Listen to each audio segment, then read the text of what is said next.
daudzus gadus nebija apdzīvota. Šogad ir apdzīvota un vismaz viens mazulis redzams. Pirms iešanas iekšā es redzēju vienu stārķi, griežamies, bet tālu prom no līgzdas. Tam bija viena spalva trūka. Tā kā gāja iekšā, tad kaut kur virs līgzdas otrs griezās. Tam bija visas spalvas vietā.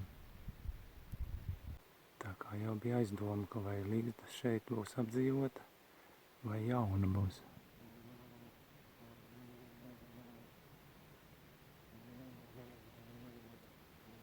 Otrs nerādās līgzdā vai trešais. Varbūt guļ.